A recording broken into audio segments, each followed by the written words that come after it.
Thank you for joining me for another one of my videos. My name is Cliff. I've been doing a series called 99 Problems About My Guardian One. This video I'm going to call number 47. Links, Link Me, and Linked. Number 47 again. Part 1. This material I can talk for almost ever because in one way or another, everything in the world you and I are attached to. You are attached to each other, and we're attached to the things of the world in some small frame, like the droplets of blood that run through our veins. We are all connected, and that in that connection we have lost. Most of us, nearly all of us, have lost the most important connection, is the connection to the Spirit, which is God's connection. He died for us and released us from our deception, our deceit, our belief in the world, and lack of belief in Him.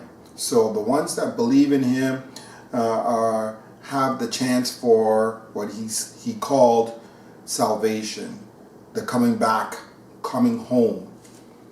We are in a prison that we do not know about because we have been set on a bunch or a life of lies. Okay, so I hope you watch the video, gather as much information, and do your own research and look for the one who's looking for you, Jesus Christ. Where is Amelia? We're doing all we can in an effort to locate your mother. I think she's alone and scared. We want to help her get back home. Do any of you know where she might go if she were scared and didn't know what to do? What about the chip? Emiliano, please don't say anything about that. She has a chip, like the kind in cars. Like a GPS. Yes, so they can find us if we get lost, or if we're kidnapped. My mom, Maria, my grandpa, and I all have one. DAG is an Israeli security firm that specializes in anti-kidnapping technology. Last year, they developed a GPS tracker that could be surgically implanted. Last May, the president's family had the procedure. Please, Miss Vargas West. The Presidential Guard is in possession of all of their medical records. He was granted power to give breath to the image of the beast, that the image of the beast should both speak and cause as many as would not worship the image of the beast to be killed. He causes all, both small and great, rich and poor, free and slave, to receive a mark on their right hand or on their foreheads, and that no one may buy or sell except one who has the mark or the name of the beast or the number of his name. Here is wisdom. Let him who has understanding calculate the number of the beast, for it is the number of a man. His number is 666. We shall have world government whether or not we like it. The only question is whether world government will be achieved by conquest or consent.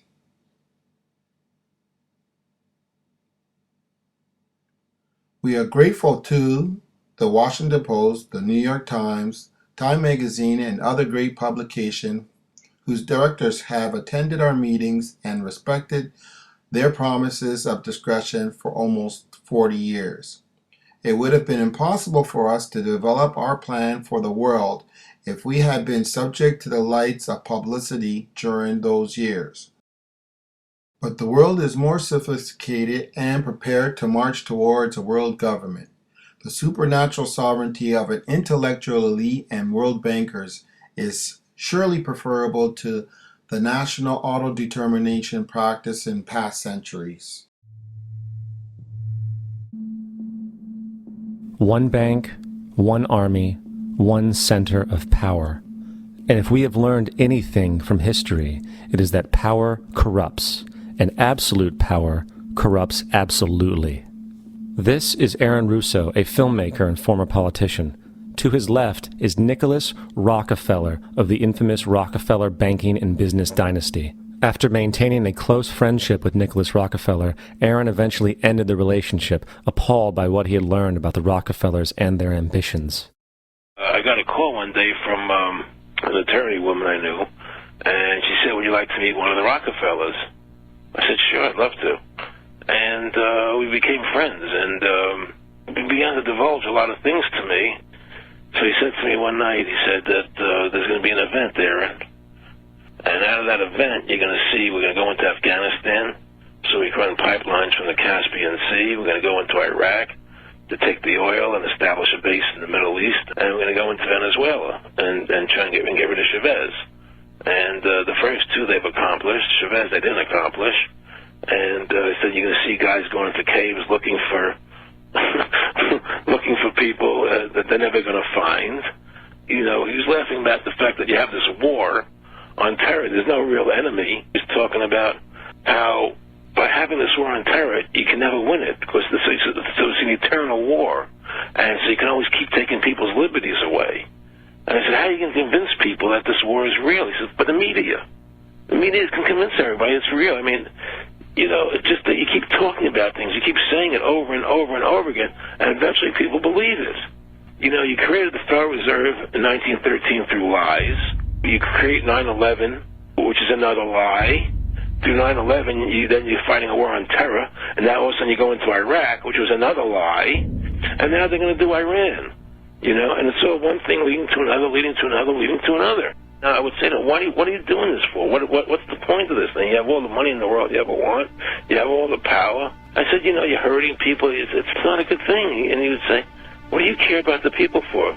Take care of yourself and you take care of your family. And then I said to him, what are the ultimate goals here? He said, the ultimate goal is to get everybody in this world chipped with the RFID chip and have all money be on those chips and everything on those chips. And if anybody wants to protest what we do or violate what we want, we just turn off that chip. Ow.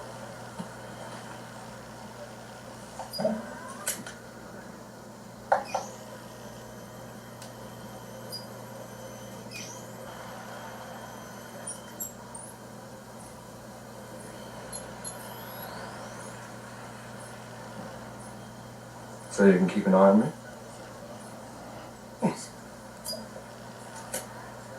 That's right, microchipped. In 2005, Congress, under the pretense of immigration control and the so-called war on terrorism, passed the REAL ID Act, under which it is projected by May 2008, you will be required to carry around a federal identification card, which includes on it a scannable barcode with your personal information.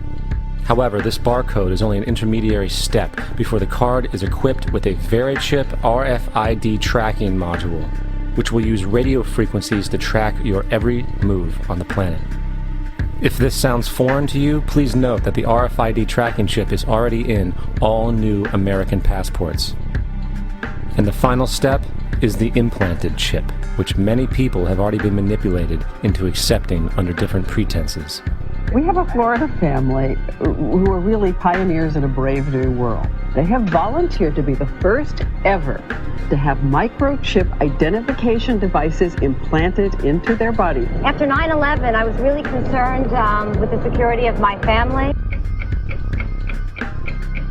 I wouldn't mind having something planted permanently in my arm that would identify me. In the end, everybody will be locked into a monitored control grid where every single action you perform is documented. And if you get out of line, they can just turn off your chip, for at that point in time, every single aspect of society will revolve around interactions with the chips. This is the picture that is painted for the future if you open your eyes to see it. A centralized one-world economy where everyone's moves and everyone's transactions are tracked and monitored, all rights removed. The most incredible aspect of all. These totalitarian elements will not be forced upon the people. The people will demand them. For the social manipulation of society through the generation of fear and division has completely detached humans from their sense of power and reality. A process which has been going on for centuries, if not millennia. Religion, patriotism, race, wealth, class, and every other form of arbitrary, separatist identification and thus conceit has served to create a controlled population, utterly malleable in the hands of the few. Divide and conquer is the motto, and as long as people continue to see themselves as separate from everything else, they lend themselves to being completely enslaved.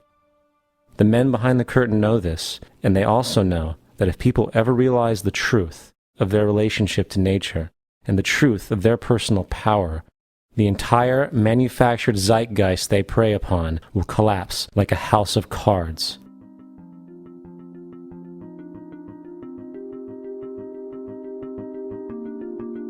The Supreme Court has upheld the individual mandate, essentially affirming that President Obama's health care law is indeed constitutional, and the Congress did not exceed its authority when it essentially ordered every American to buy health insurance. What's up, guys? Now that Obamacare is passed, let's go and take a look and see what is in Obamacare. If you go to, and I'll put all the links in the box, if you go to HR 3962, this is a bill that was written back in 2009, October 29, 2009.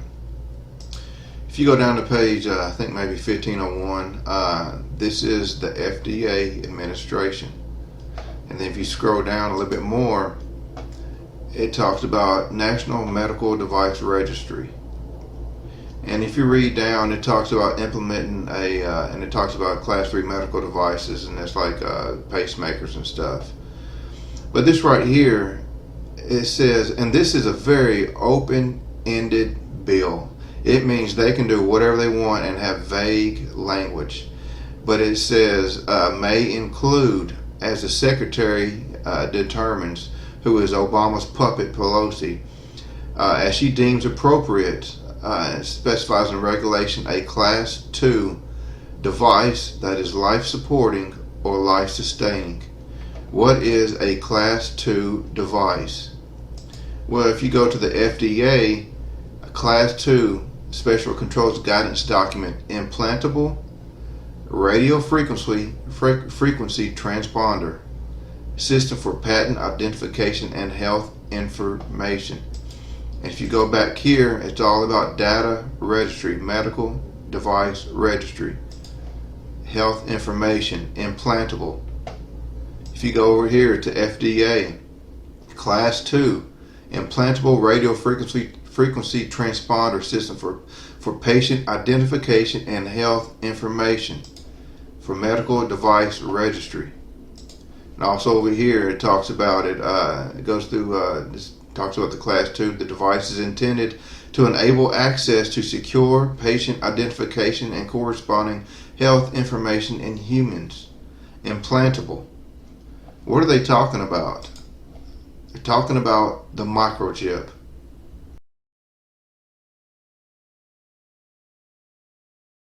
And we'll be faced with equally consequential decisions in the 21st century. Can a microscopic tag be implanted in a person's body to track his every movement? There's actual discussion about that. You will rule on that, mark my words, before your tenure is over.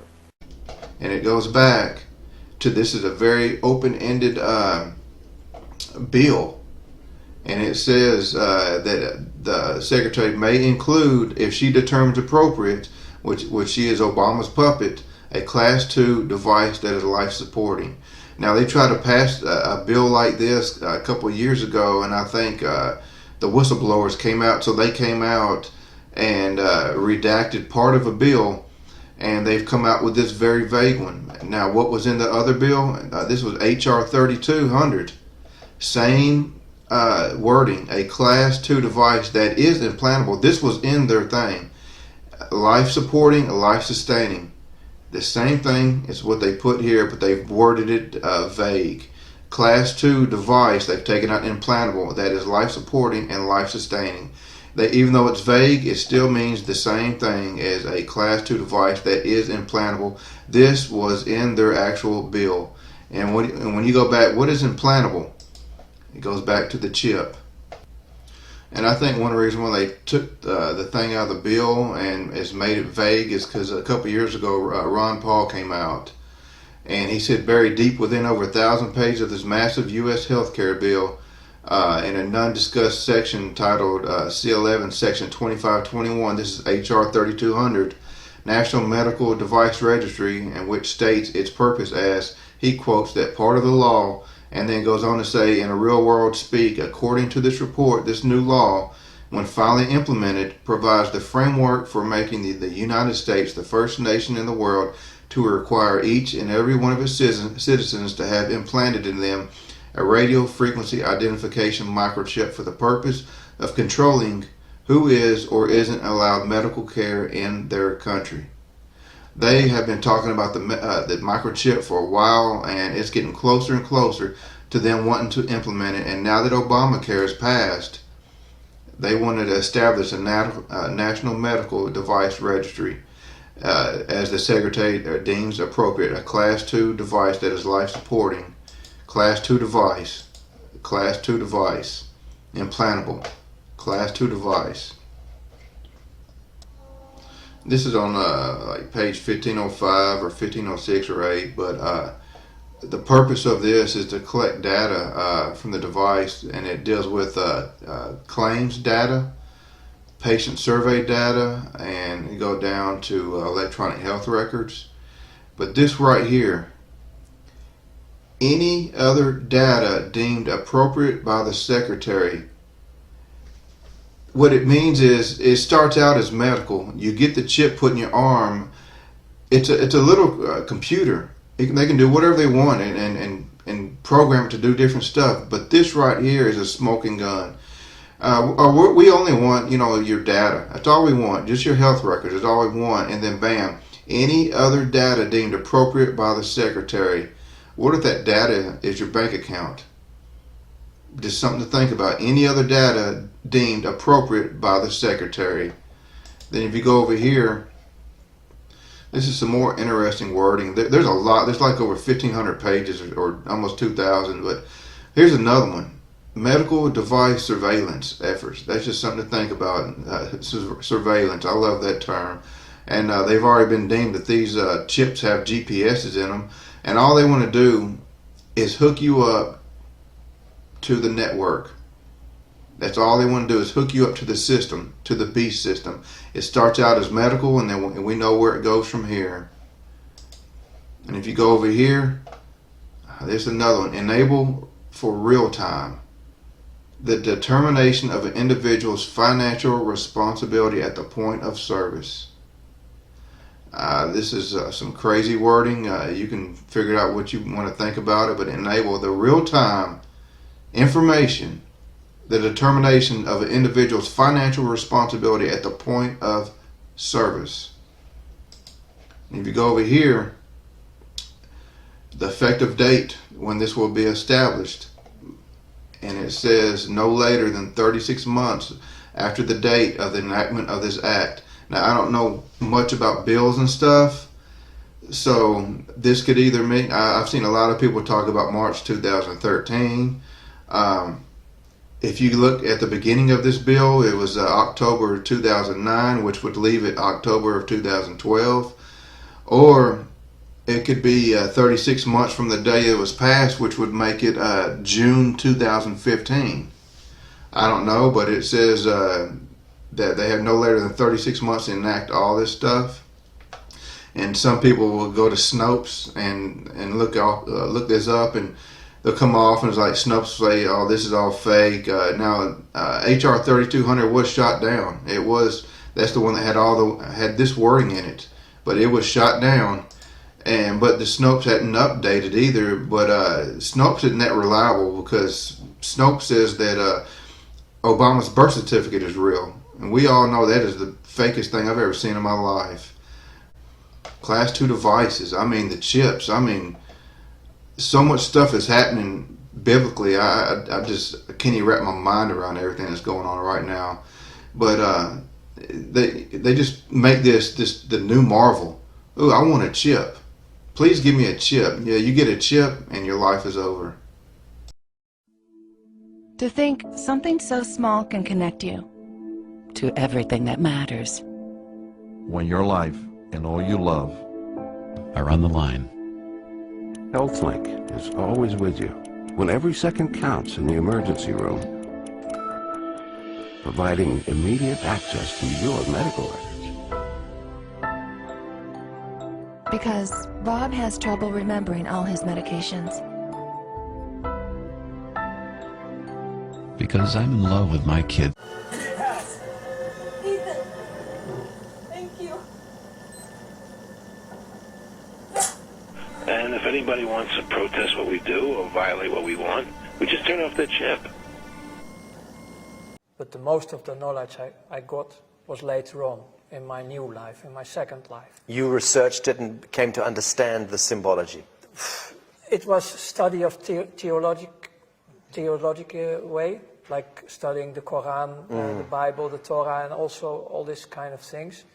And I started to discover that the whole creation in the four dimensions we have, Earth, this life, is based on numbers.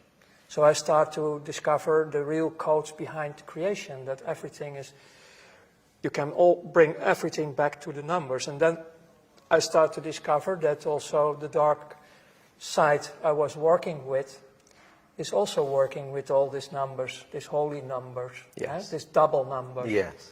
But it's not knowledge I was carrying in my top level working with finance. Yes. We have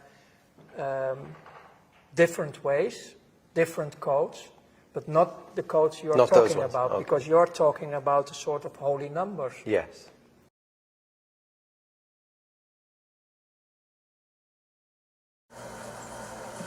Quite the body count you were stacking up.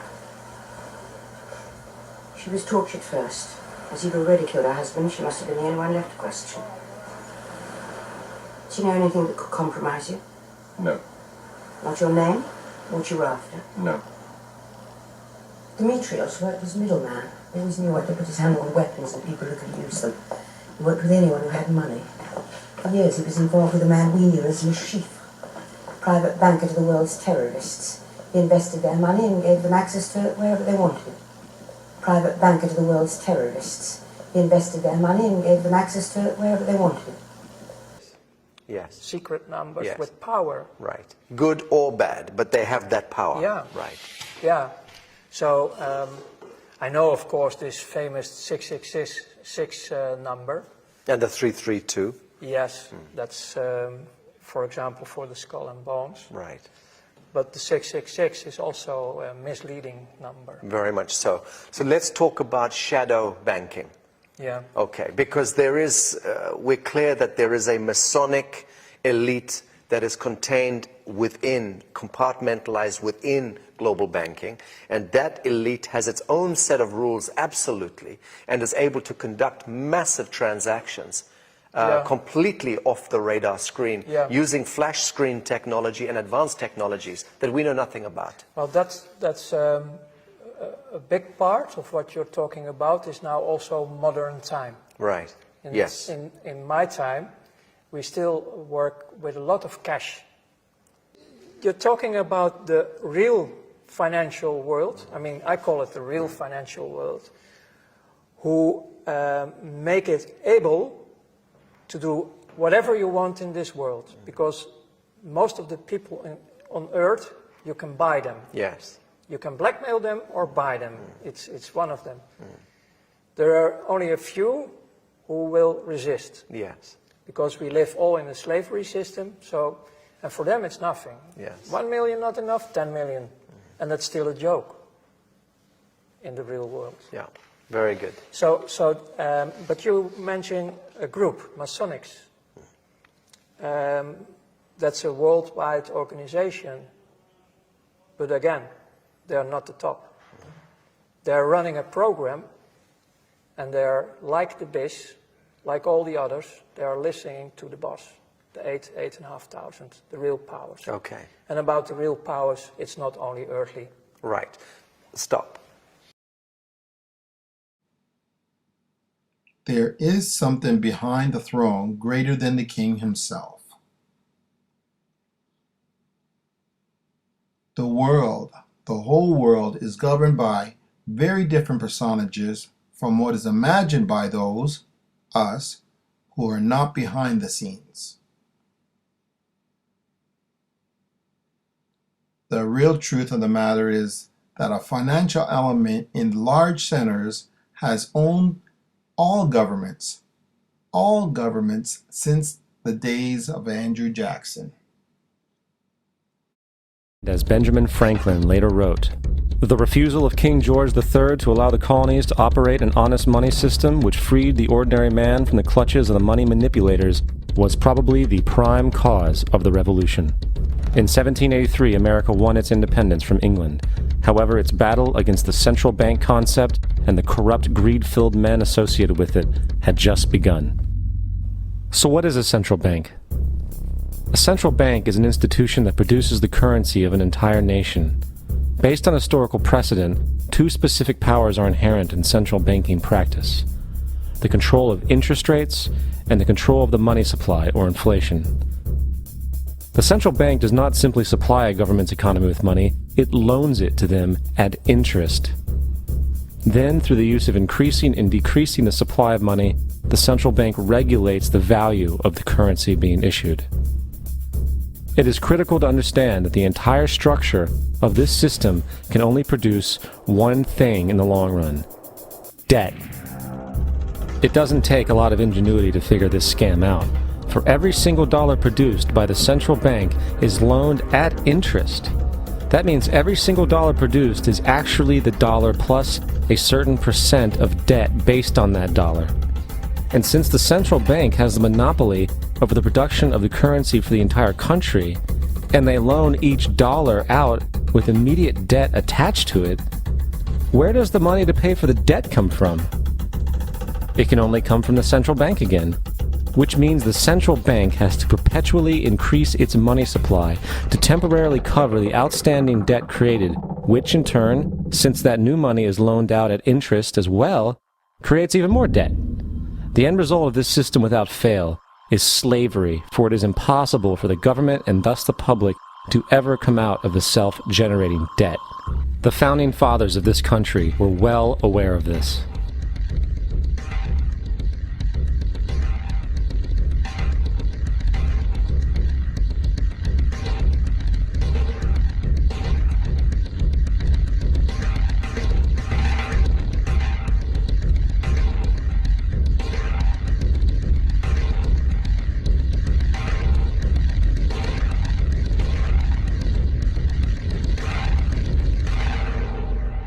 By the early 20th century, the U.S. had already implemented and removed a few central banking systems, which were swindled into place by ruthless banking interests.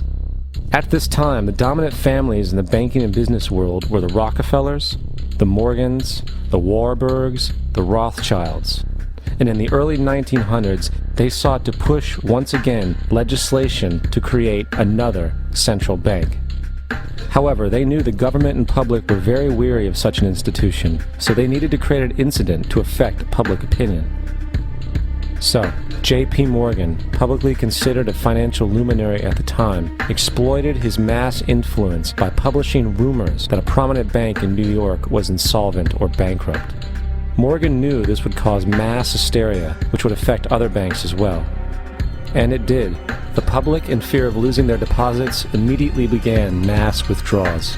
Consequently, the banks were forced to call in their loans, causing the recipients to sell their property, and thus a spiral of bankruptcies, repossessions, and turmoil emerged. Putting the pieces together a few years later, Frederick Allen of Life magazine wrote, "The Morgan interests took advantage to precipitate the panic, guiding it shrewdly as it progressed." Unaware of the fraud, the Panic of 1907 led to a congressional investigation headed by Senator Nelson Aldrich, who had intimate ties to the banking cartels and later became part of the Rockefeller family through marriage. The commission, led by Aldrich, recommended a central bank should be implemented so a panic like 1907 could never happen again. This was the spark the international bankers needed to initiate their plan. In 1910, a secret meeting was held at a J.P. Morgan estate on Jekyll Island off the coast of Georgia. It was there that the central banking bill called the Federal Reserve Act was written.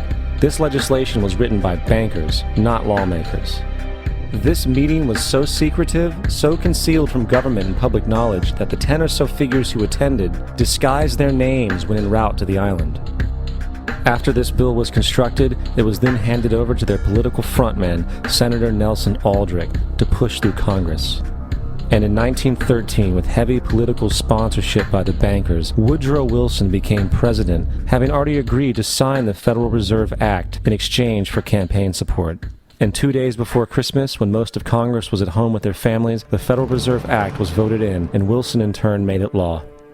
Years later, Woodrow Wilson wrote, in regret,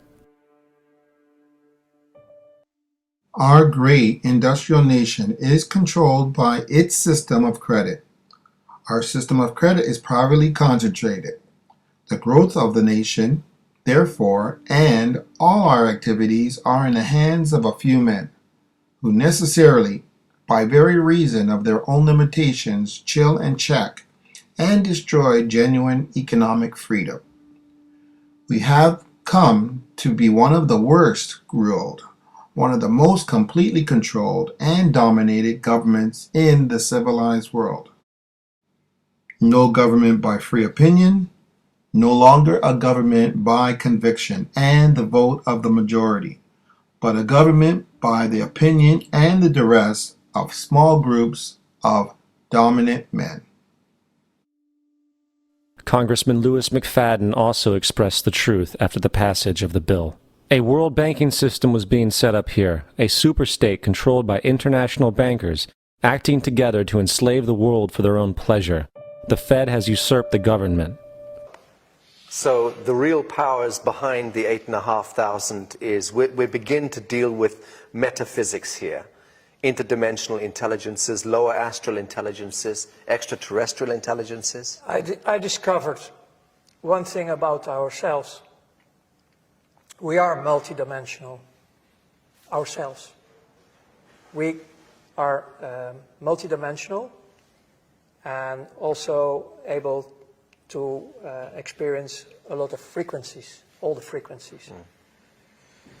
And what you can read in many old history, well, say holy books and history about native tribes and also, they all talk about this dualistic system. And they all talk about a light manifestation and a dark manifestation. And the financial system on this planet where I worked for is the main key, the main tool to do all the programs they want, because they have a program. And the Masonics, they have a spiritual mission.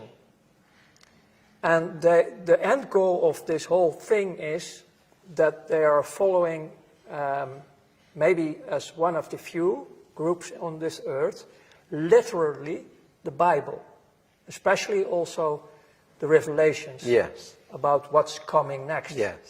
And you can see this in the recent history, like the rebirth of Israel. It was Palestine in 1948. Was the rebirth, the state of Israel. The state of Israel. It was all written in the prophecies. And they are running the show. When I was studying theology and I was studying the Bible, I was really devastated, like, wow, the miracles of God are happening here. Our Almighty Creator of heaven and earth is, wow, doing all this. No, it's not. So my old work in the old days, connecting with the new awareness in my new life, making matches all over the place about what's going on. And then later, people who were breaking the oath, Masonics, Yeah. are making me more and more aware about this agenda. And the end game they're working on is to create the third temple in Jerusalem. Rebuild the Temple of Solomon. Exactly. The Holy Land, basically returning to this Yes. Sabbatean cult. Yes, and the Masonics, who were also working through political movements like the Nazis, they started the Crystal Night in 1933 or 34. The program behind it was to get the Jews out of Europe, Germany, Into their especially own the rich homeland. ones, Yeah. the wealthy Yeah. ones, Yeah. in the program to Palestine. But nobody wants to No move. one wanted to go. Nobody wants to move to this desert. And this is why you get all this terror in the Second And World the War. 6 million figure that comes out of nowhere, apparently. Yeah, because I cannot prove if these documents of the Red Cross are real. We've investigated them as well. But if they are real, 250,000. you're talking about a few 100,000. That's it. It's still too much. Of course. But they were dying because of slavery, labor, and diseases. But the whole program is, the Nazis were working officially till 1942 with the political Zionists. Yes. If the political Zionists were 100% pure Jews of the 12 tribes, the original ones, Yes. then I can't understand anything anymore about destroying your own people. Makes no sense. No, it's Masonic. Yeah. It's the Masonic. Black, white, black, white, Yeah, black, it's white. the Masonic thing. And again, also here, the BIS was one of the main keys in financing everything on earth. In 1930, 31, early 30s, right? Any comments on Israel? We're asking everybody today. Any Tell comments them on to Israel? get the hell out of Palestine. Ooh. Any better comments? Remember, these people are occupied, and it's their land. It's not German, it's not Poland. So where should they go? What should they do? They go home. Where's the home? Poland. So the Jews, Germany. You think Jews go back to Poland and Germany? And America and everywhere else. I think it's so close to the end policy, the end time game here, that some of these smaller bankers are going to find out that they're getting pinched in this thing too. See, it's only the fattest of the fat cats that they really intend to have survive and prosper. They're trying to wipe out the whole middle class. I don't feel like I'm middle class anymore. I feel like I have been reduced to the impoverished.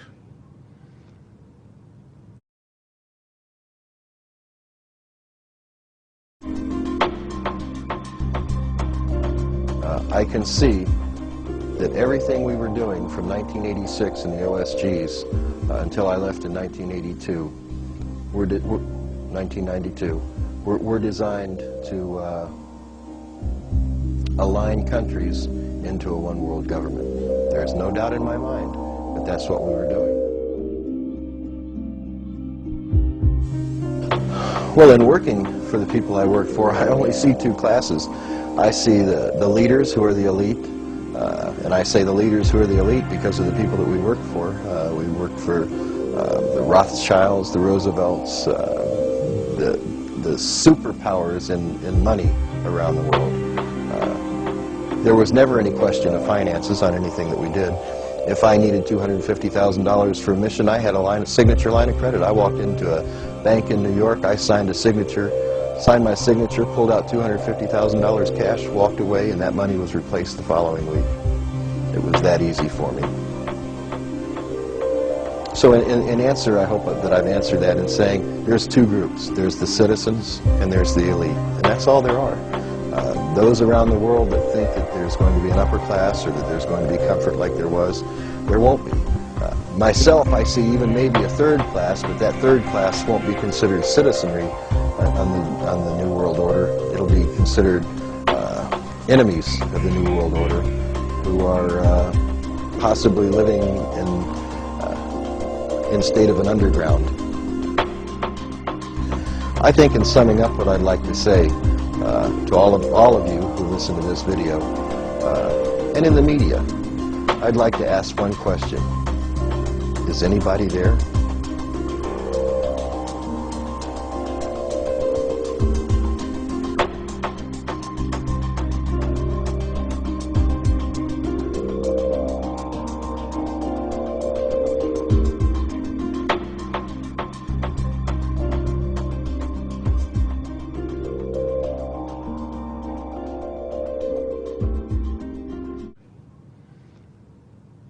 Life is not the same as it used to be. We just do not have the same kind of prosperity that we once had.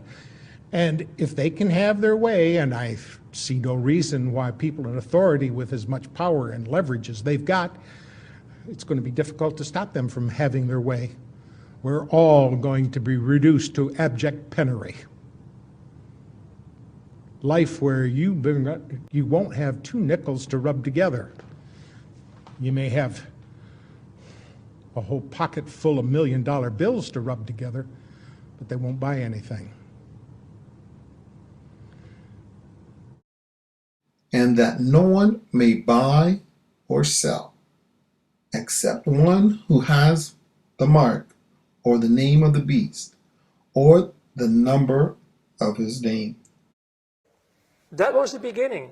That was the beginning. But before the war and during the war, American industry was sitting there on the same table like we now, making deals with the Nazis. U.S. Standard Oil and IBM and... all these companies right. involved. Yeah. And in the battlefield, there we have the energy. Right. There was the blood suffering. sacrifice. They were sacrificing children. Yes.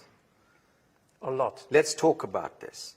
Because essentially banking is the mechanics of control over humanity. It's the main one. Yes. It's really the main one. But the objective of banking is to control and create scenarios where blood sacrifice takes place. On top. Because war, disease, and poverty equates to blood sacrifice at the collective level. And this is all because of the bastards right. who live out of this 4th dimension. Right. This is about what I call the Luciferians. Right. They call them also jinns and the fallen angels. Right. They have so many names. But they, on the moment we have a fight, an argument who is going out of control, we create negative emotions. Yes. And they live on it. Yes. They suck on it yes. all the time because they are now also around yes. us. They are everywhere. Yes. And especially in finance, because I did it a lot. Unfortunately, I did it a lot. I was serving them like hell. Because I was in the middle of financing also, I mean, it was not my money, but I arranged everything for them to create wars, to create actually all this sacrifice.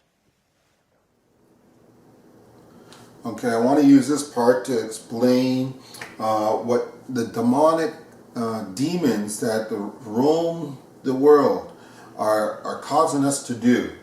There are many sects in the world that believe in their God, which is Lucifer, the Prince of Darkness, and he's getting them to do anything to anger God. So because they hate you so much, they want you to go where they belong. And this is going to be the pit of hell. They know that's where they're ending up.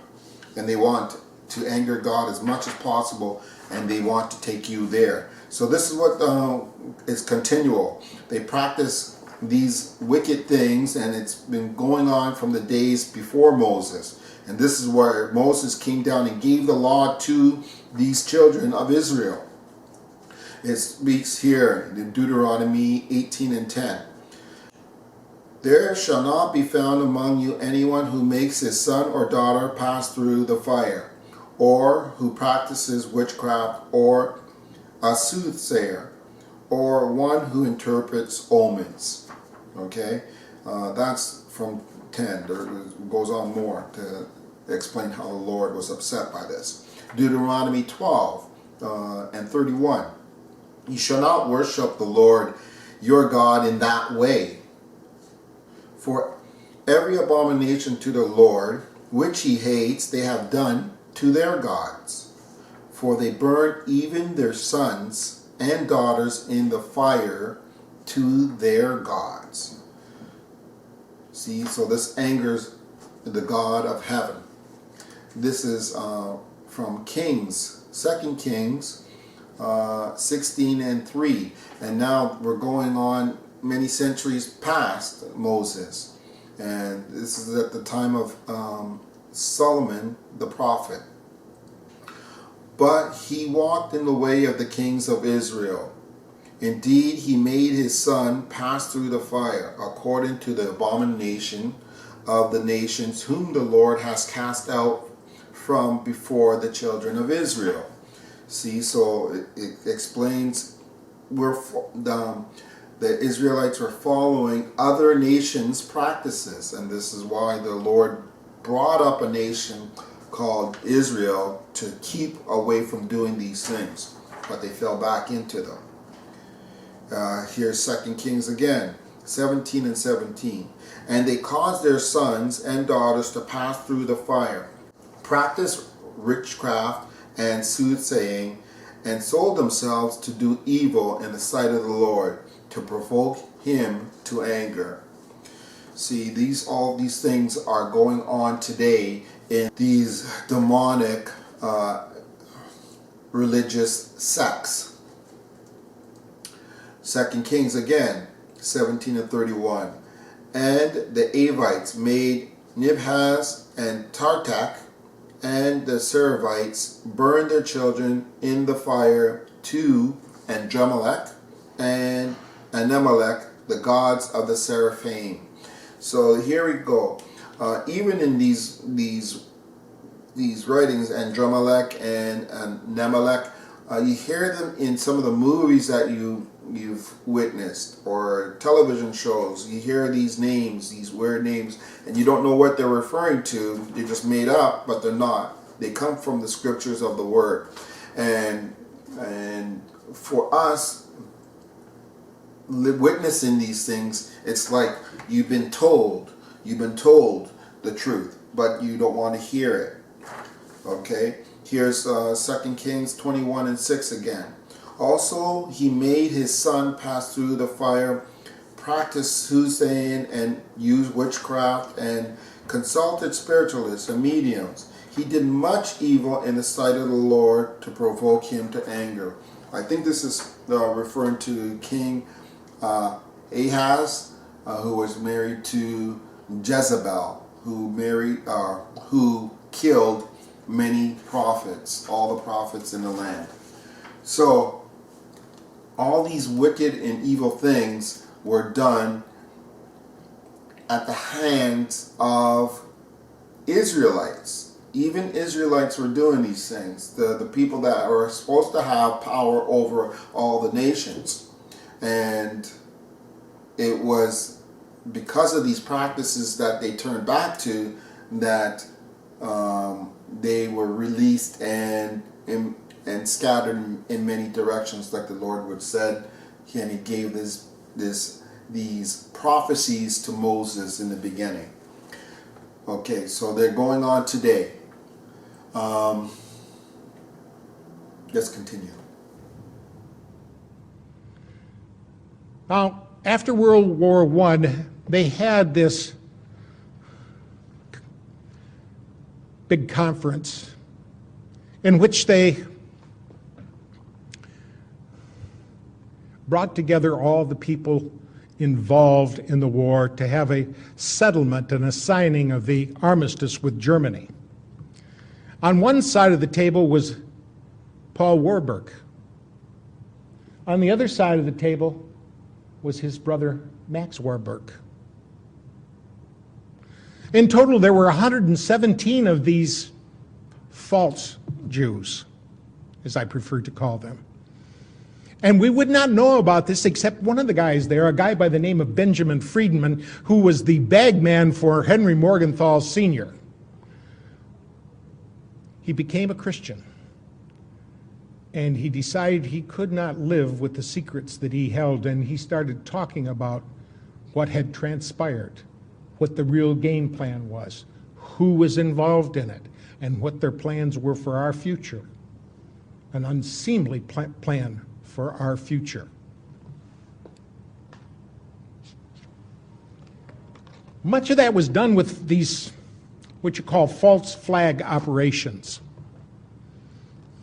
A false flag operation is where you go in and pretend to be somebody else, do something wrong, so that the people that you attack think, hey, it was those people that did it to me when it really wasn't those people that did it to you.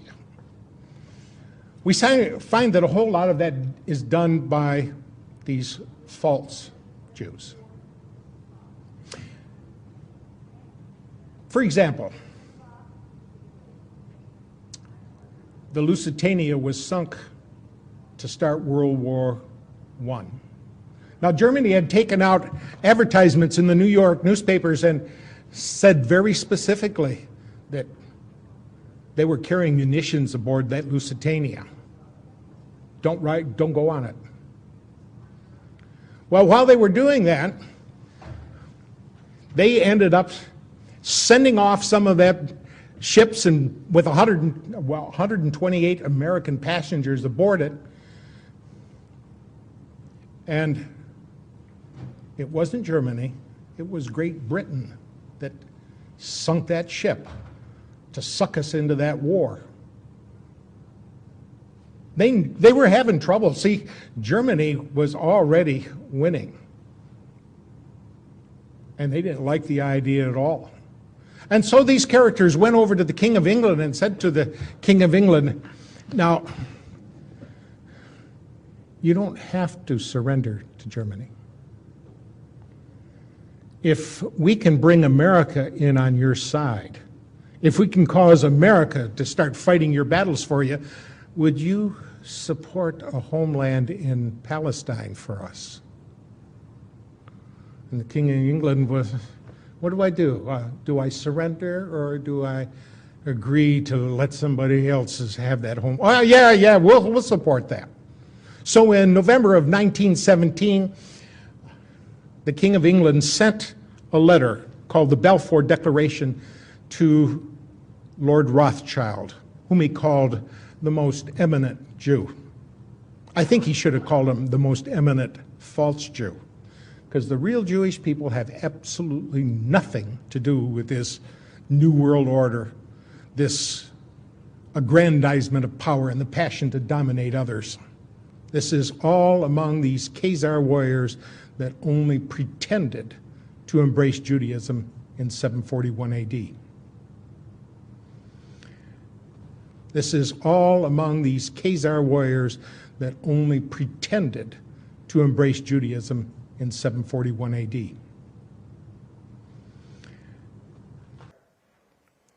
And people, I don't know, people are not aware. People have to wake up. Let's talk about the soul contract. Let's talk about the soul compact and covenant that we engage. You know, with this third temple, search for it. All the world leaders are already calling for it for many years. The New World Order, their New World Order. That's the program. It's combined with the finance system to have us completely slaved, without of cash, all digital, to put us in a digital cave, completely, deciding if they like you or not. That's the program. It's combined with the finance system to have us completely slaved, without of cash, all digital, to put us in a digital cave, completely, deciding if they like you or not. People. But the short story, for those that don't know the financial system, incredible scam. Money has been allocated to those at the top of the pyramid. Those people are the ones that are allowed to print the money. In America, it's the Federal Reserve. Here, it's the Bank of England and the European central banks. These fraudsters are allowed to print money out of thin air, backed by nothing. Backed by nothing. And they were given that power by our corrupt, greedy, pathetic so-called leaders, whether they're prime ministers or politicians, all of them traitors with the rarest of exceptions. They have given the power on behalf of us, who they supposedly speak for these tyrants to be able to print the money. They then loan the money. They then loan the money to the banks at interest. At interest. We pay interest to people who print money, which we could print ourselves debt-free. And yet we allow them to do this. So they print the money, and then they loan it to the banks at which we own the interest. And they've had this fraudulent system in existence for many, many hundreds of years now. And this system is inherently debt-driven. The point of it is to indebt us, so that we have to pay more and more taxes to pay off a debt that can't possibly be paid off. Because the amount of debt that is created from the money that is printed, there is not enough money in circulation to pay off the debt. So there will always be debt. There is no way to balance the budget. We will always be in debt. So while we're having these so-called austerity measures being played out in front of us, while education is becoming far too expensive for most working class people to be able to send their kids off to university, while our social services are being cut, systems are being privatized, and you're wondering how you're going to keep a roof over your head or a job and put food on the table for your family, we are paying debt. To who? This is the one question. The one question when they talk about the debt and the need to cut social services and increase your taxes, why are we doing that? Because we're in debt. To who? Who do we owe the money to exactly? Do we ever think about that? Who do we owe the money to? I'll tell you who we owe the money to. The Rothschilds, the Oppenheimers, the filthy rich banksters that are running this system, that our corrupt prostitute politicians gave the power to these tyrants to do. You all have not worked hard enough. None of you have worked hard enough. None of you working class people out there have worked hard enough. You haven't worked hard enough, and you owe the Rothschilds money. And they're taking away your social services, and they're telling you you need to go fight a war. In Iran now. In Syria. And what do they do with the war? They make money off of us. Again. And they send our sons and daughters off to war. To kill innocent people. To rape them. To steal their land. And all the while, with hypocrisy doesn't even begin to explain us talking about freedom and democracy. It is a joke. And it mocks all of us. And the head of the snake is the financial system. And Henry Ford rightly said, it's a good thing that people don't understand the financial system, because if they did, there will probably be a revolution by the morning. And it's true.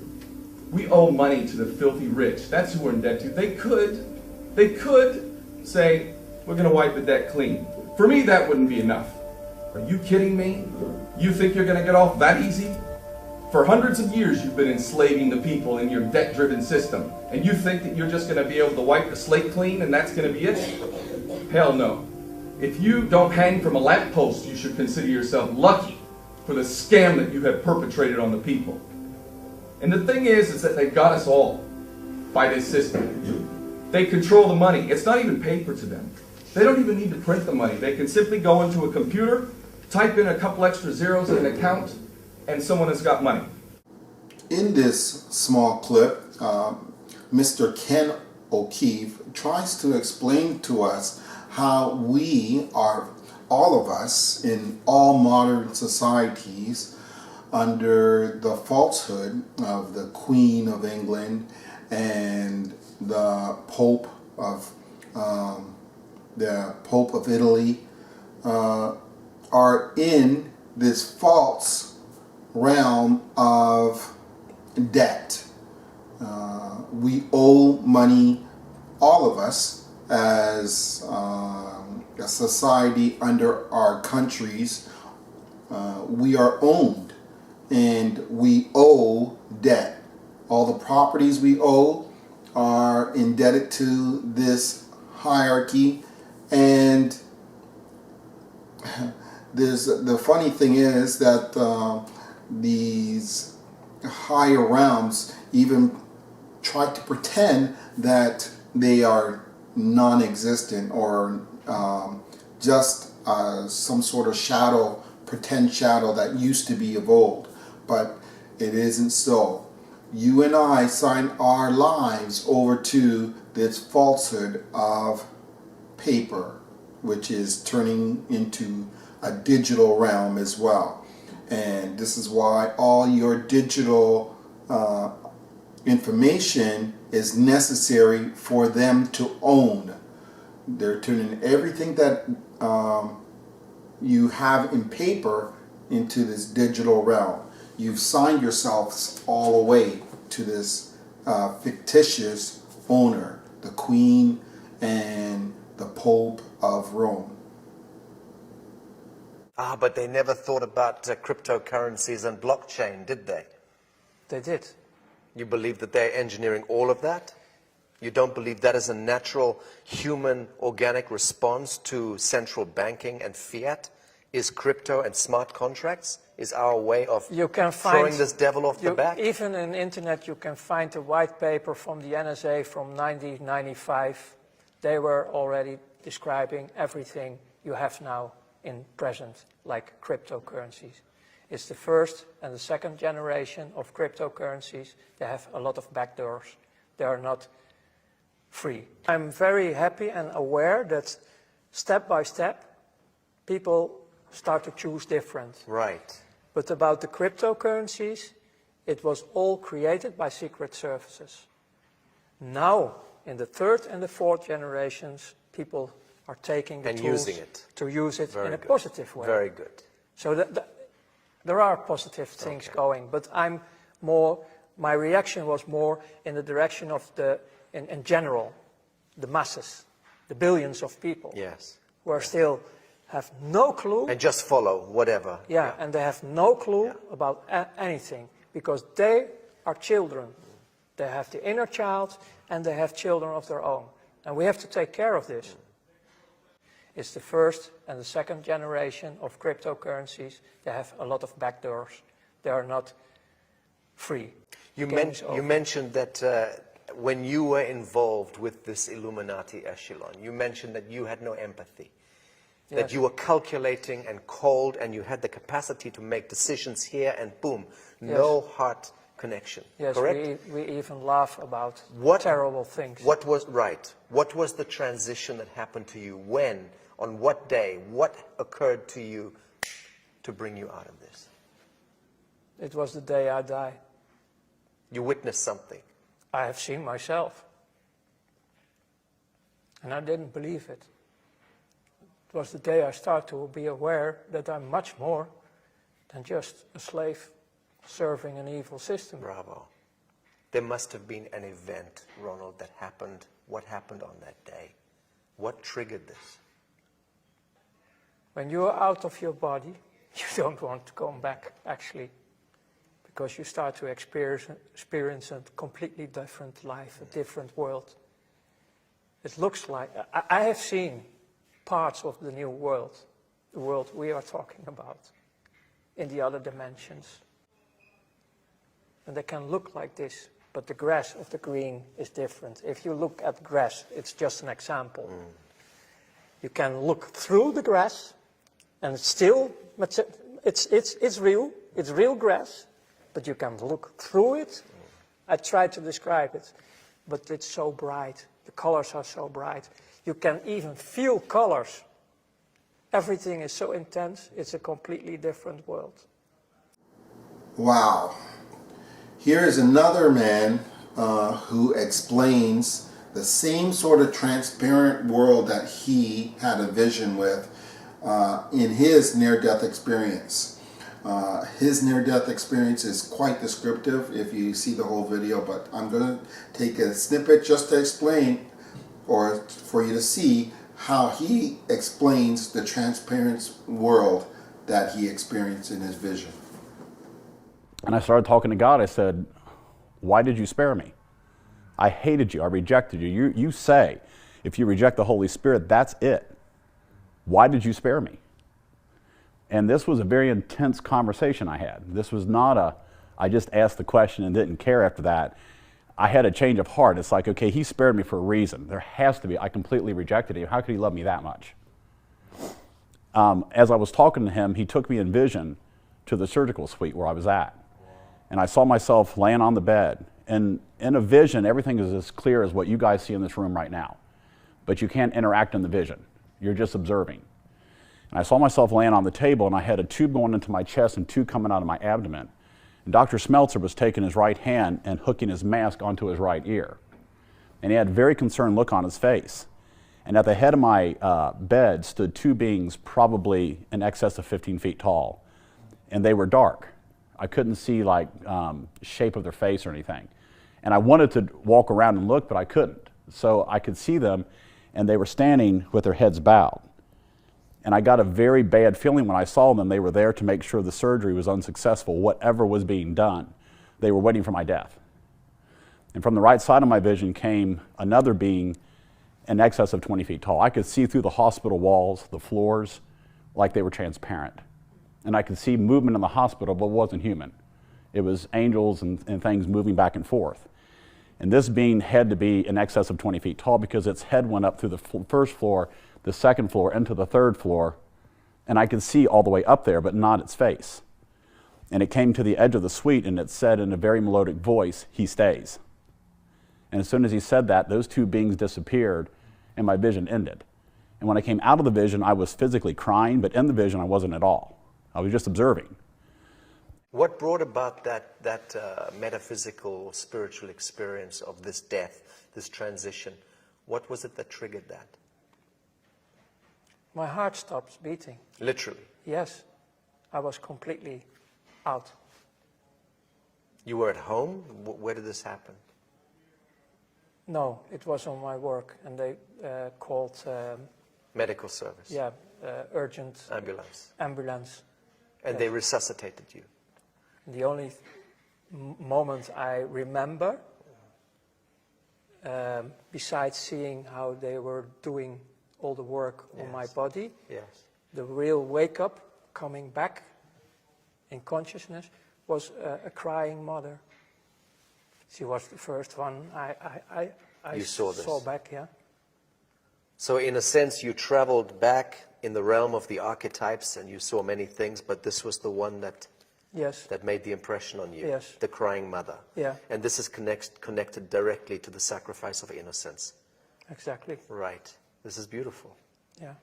But later, because I needed to recover in my body, especially my body, even the bones of my back, they have to repair a lot of things in me.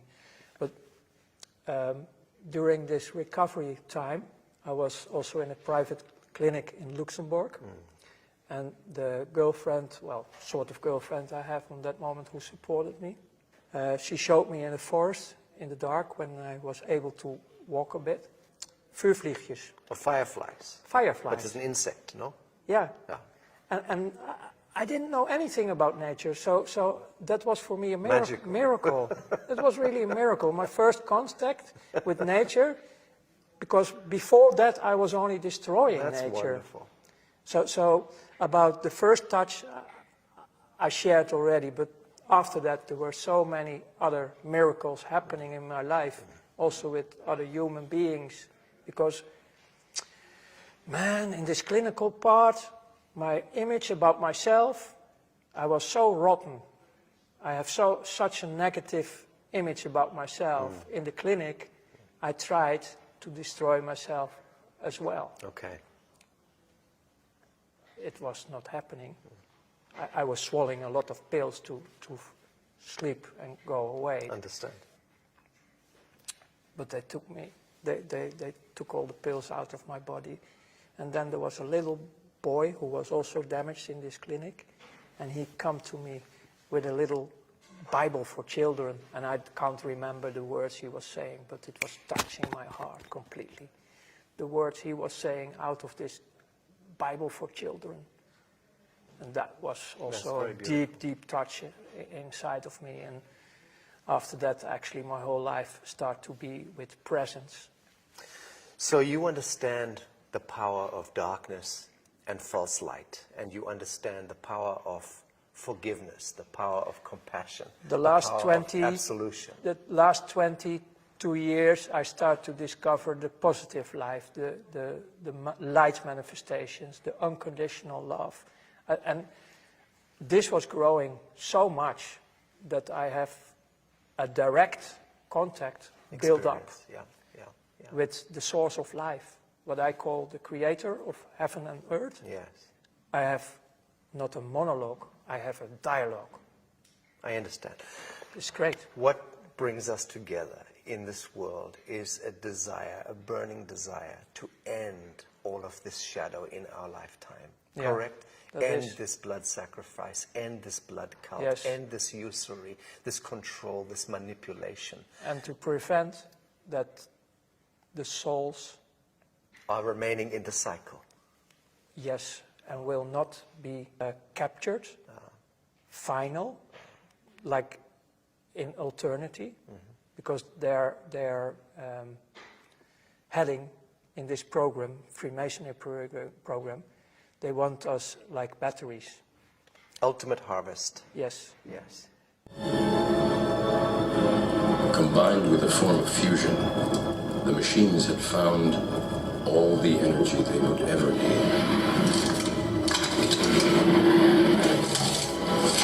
There are fields, endless fields, where human beings are no longer born. We are grown.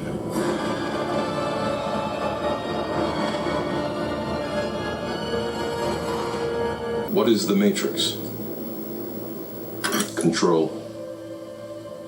The Matrix is a computer-generated dream world, built to keep us under control in order to change a human being into this. And we are, based on the free will, we can choose completely different because we are free. Let me explain this with the first act of murder. We're talking about Cain and Abel, his brother.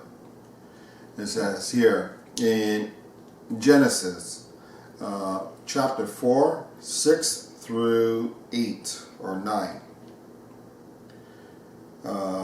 So the Lord said to Cain, "Why are you angry? And why has your countenance fallen? If you do well, will you not be accepted? And if you do not do well, sin lies at your door, and its desire is for you, but you should rule over it."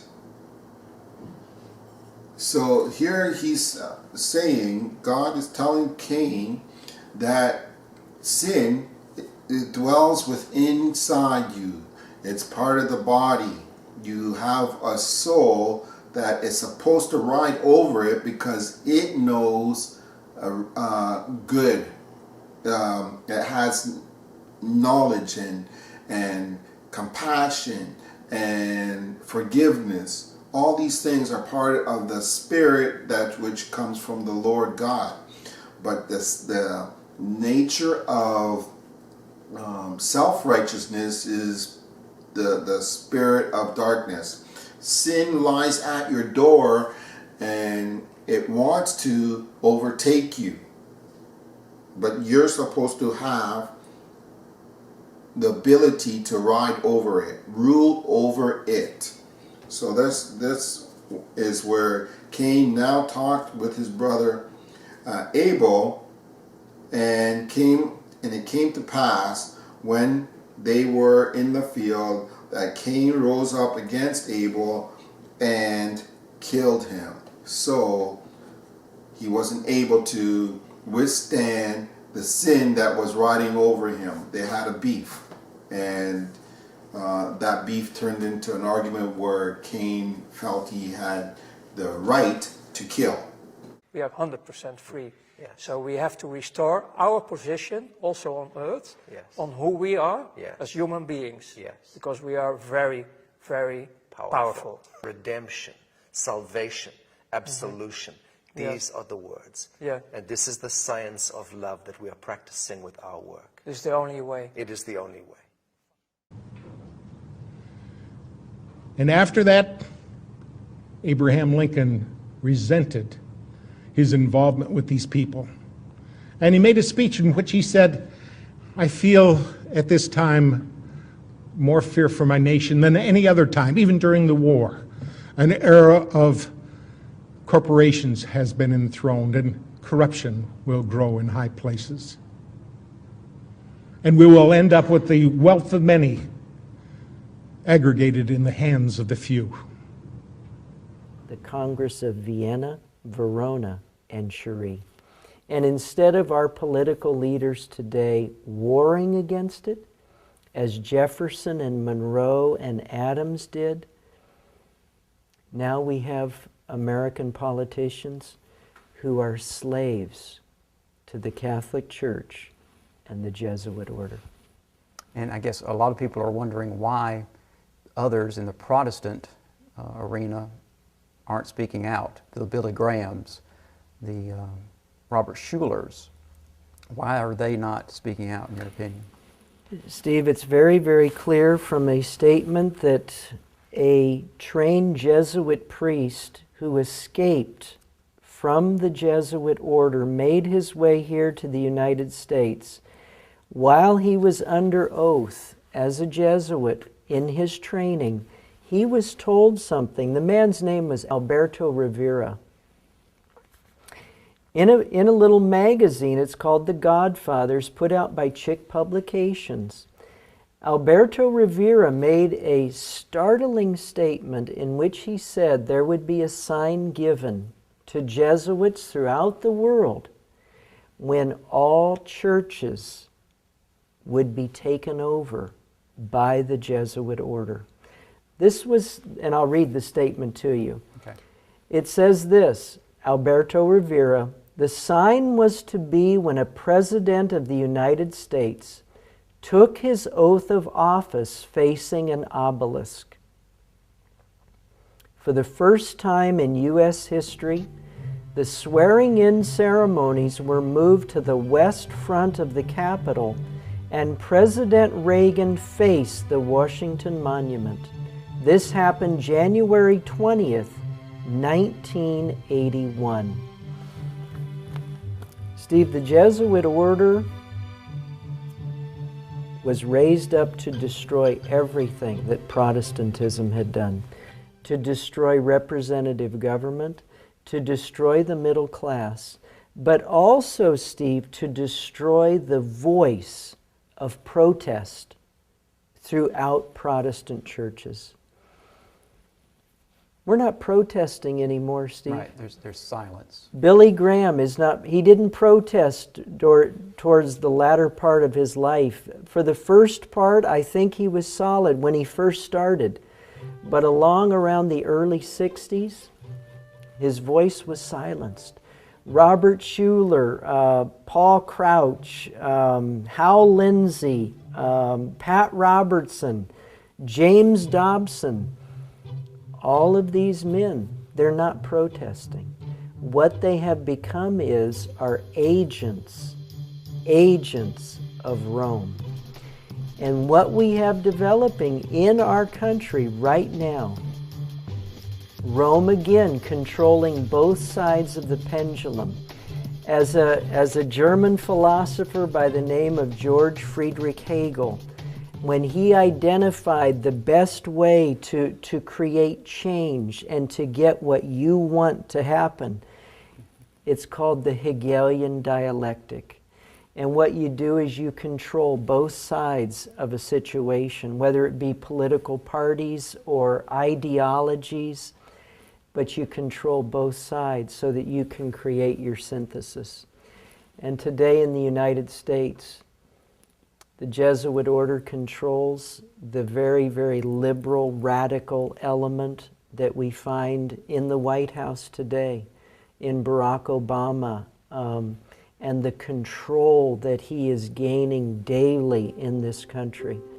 But we also have the Tea Party movement, the religious right, the conservative element run by Dobson and Robertson and some of your talk show hosts like Glenn Beck, Sean Hannity, Bill O'Reilly. The Jesuits control both sides of this, Steve, and it's their desire to create such chaos, and that's what we see in America today, such chaos, the radical and the ultra-conservative, and there will be a clash, and in the aftermath of that clash, Steve, they will get their synthesis. But that's where we're heading today, rapidly, in this country. So it was after this Napoleonic Wars that they had this big meeting in Vienna. The Rothschilds had his dignitaries assemble others from around the world, and they said, it is the scourge of war that plagues us. And if we're ever to get rid of this scourge of war, we're going to have some kind of Congress where nations can come together and we can live through this modern age. One of the attendees was the Tsar of Russia. And he remembered the documentation that he had gotten from the Elector of Bavaria, and he had studied it. And he knew about this program by the Illuminati to take over the whole world. And he got up in the middle of that meeting and he denounced the whole process. He pointed out that it was Weishaupt's plan to overthrow all governments and religion and take over the world on behalf of his organization. And he was the man personally who shot down the Congress in Vienna, and Rothschild hated him for it. And he swore that he or his heirs one day would destroy the entire Romanov family. And we saw that happen. Well, it was before our times. We didn't personally get to see it happen, but we sure have a recording of it in our history books. That in November 8th of 1917, I believe it was, that they went in and took over, killed the entire Romanov family, the Tsar and all his children. There's some speculation that one daughter, Anastasia, got away, and another son is alleged to have gone off over to Poland and become a military officer under an assumed name. There's lots we don't know about what went on. Lots we probably never will know about what went on, because everything has been based on deceit and lies, and we find ourselves boxed into corners based on these untruths.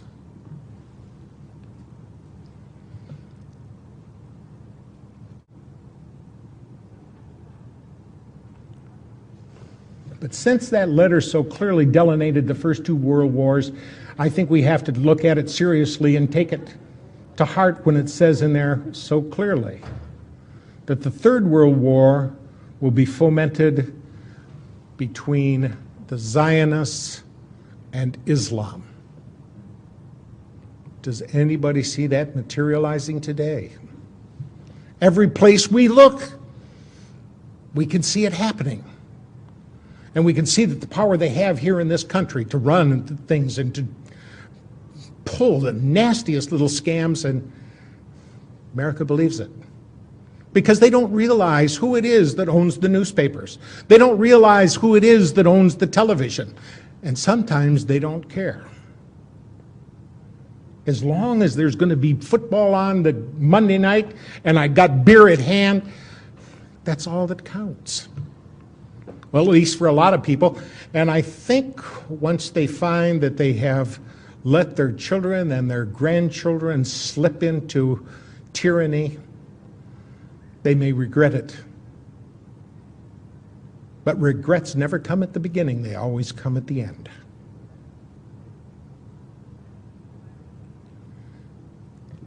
We can see World War III shaping up just exactly like they planned for us, and not enough of us are doing what's necessary to stop it. Look at all the empty seats we have here. America should be flooded to this cause. They should be interested in what is transpiring. They should be interested in who's doing what and to whom. We're in a lot of trouble because you people and 62 million other Americans are listening to me right now, because less than 3% of you people read books, because less than 15% of you read newspapers, Because the only truth you know is what you get over this tube. Right now, there is an entire generation that never knew anything that didn't come out of this tube. This tube is the gospel, the ultimate revelation. This tube can make or break presidents, popes, prime ministers. This tube is the most awesome goddamn force in the whole godless world. And woe is us if it ever falls into the hands of the wrong people. And when the largest company in the world controls the most awesome goddamn propaganda force in the whole godless world, who knows what shit will be peddled for truth on this network. So you listen to me. Listen to me. Television is not the truth. Television is a goddamn amusement park. Television is a circus, a carnival, a traveling troupe of acrobats, storytellers, dancers, singers, jugglers, sideshow freaks, lion tamers, and football players. We're in the boredom-killing business. But you people sit there day after day, night after night, all ages, colors, creeds. We're all you know. You're beginning to believe the illusions we're spinning here. You're beginning to think that the tube is reality and that your own lives are unreal. You do whatever the tube tells you. You dress like the tube. You eat like the tube. You raise your children like the tube. You even think like the tube. This is mass madness, you maniacs. In God's name, you people are the real thing. We are the illusion. It was right after World War I that J.P. Morgan was given the job of gaining control of the newspapers. They knew they must be able to control human thought with input. And if you can realize that the human mind is a whole lot like a computer, the old garbage in, garbage out effect takes place. If you can control what people hear and see, then you can pretty much control what they think. And they were able to utilize newspapers and now radio and television for just exactly that purpose. Now, there were 78 newspapers, major ones, that they really needed to get control of, but J.P. Morgan thought if they got 25 of them, that would be enough to control things, but it wasn't. They realized soon afterwards that they had to get all of those newspapers under their control, and we got the likes of guys like David Rockefeller, who announced that he wanted to thank the people of the Washington Post and the New York Times for respecting their pledges of discretion at the CFR and Bilderberger meetings. And he said if it wasn't for their discretion, it would not have been possible to prepare the world for a new world order. Oh, we heard George Bush say that a lot, didn't we? George Bush Sr. He was always talking about new world order. When he went into Iraq, he said, this is much more than about one small country. This is about a big idea, about a new world order. There's a lot of people don't even know that on the back of their dollar bill where they see that all-seeing eye of the pyramid, what that means. They don't realize that's occult symbolism that was put in by these Satanists during the Roosevelt administration by his vice president, a guy by the name of Wallace. They don't speak Latin, so they don't realize that Inuit Coepitus up at the top says announcing our enterprise. They don't realize down at the bottom of the pyramid where it says Novus Ordo Seclorum, what they're talking about is Novus is new, Ordo is order, Seclorum is world, the entire world minus God. So we're talking about a new world order without God. Ladies and gentlemen, the very word secrecy is repugnant in a free and open society, and we are, as a people, inherently and historically opposed to secret societies, to secret oaths, and to secret proceedings. For we are opposed around the world by a monolithic and ruthless conspiracy that relies primarily on covert means for expanding its sphere of influence, on infiltration instead of invasion, on subversion instead of elections, on intimidation instead of free choice. It is a system which has conscripted vast human and material resources into the building of a tightly knit, highly efficient machine that combines military, diplomatic, intelligence, economic, scientific, and political operations. Its preparations are concealed, not published. Its mistakes are buried, not headlined. Its dissenters are silenced, not praised. No expenditure is questioned, no secret is revealed. That is why the Athenian lawmaker Solon decreed it a crime for any citizen to shrink from controversy. I am asking your help in the tremendous task of informing and alerting the American people, confident that with your help, man will be what he was born to be, free and independent.